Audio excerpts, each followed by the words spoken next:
আসসালামু আলাইকুম। খুব মজাদার একটা তরকারি দেখা যাচ্ছে, তাই না? জি, এটা আজকে গরম ভাতের সাথে খুব মজা করে খেয়েছি। তো আজকের খাবারে ছিল পাঙ্গাস মাছের সাথে পটল, কাঁকরোল, আলু আর টমেটো তরকারি মিক্সড করা ছিল। মানে মিক্সড সবজি দিয়ে আমি পাঙ্গাস মাছের তরকারিটা করেছি। তো প্রথমেই আমি একটা মাছটা ভেজে নিয়েছি লবণ, হলুদ, মরিচ, ধনিয়া দিয়ে। আর তারপরে একটা কড়াইতে আমি তেল গরম করে নিচ্ছি। তেল গরম করে তাতে আমি পেঁয়াজ, কাঁচামরিচ দিয়ে একটু ভেজে নিচ্ছি। তারপর কিছুক্ষণ ভাজা হয়ে যাওয়ার পর আমি রসুন বাটা, আদা বাটা দিয়ে আরেকটু ভাজা করে নিব, যাতে কাঁচা রসুন আর আদার গন্ধটা চলে যায়। যখন ভাজাটা হয়ে যাবে তারপর একটু পানি দিব। পানি দিয়ে আমি গুঁড়া মশলাগুলো দিব, হলুদ, মরিচ, ধনিয়া গুঁড়া আর লবণ। তো মরিচের পরিমাণটা আমি একটু কম দিই আর ধনিয়ার পরিমাণটা একটু বেশি দিই আর হলুদটা সামান্য দিই, যাতে গন্ধটা না আসে, যতটুকু আমার দরকার হয় পরিমাণ মতো।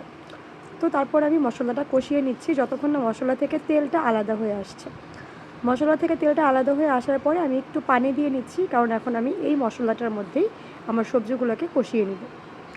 এবার আমি আমার সবগুলো সবজি দিয়ে দিচ্ছি এবং একটু নাড়াচাড়া করে সবজিগুলোকে রেখে দিব কষানোর জন্য। তো সবজিটা কষানোর জন্য একটু পানির দরকার ছিল, তাই আমি একটু পানি দিয়ে ঢেকে দিয়েছি যতক্ষণ না সবজিটা সিদ্ধ হয়ে যাচ্ছে এবং খুব সুন্দর করে সবজিটা কষা হয়ে যাচ্ছে।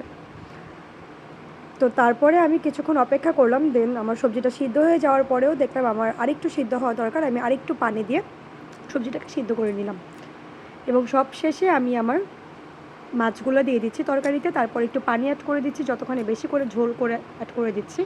তো পানি অ্যাড করে দেওয়ার পরে শেষে আমি একটু ভাজা জিরার গুঁড়ো দিয়ে দিয়েছি, যেটা আমার ভিডিওতে স্কিপ হয়ে গিয়েছে। তারপর শেষে টমেটো দিয়ে একটু বলক উঠিয়ে নিয়েছি। শেষ। এই ছিল মজাদার খাবার।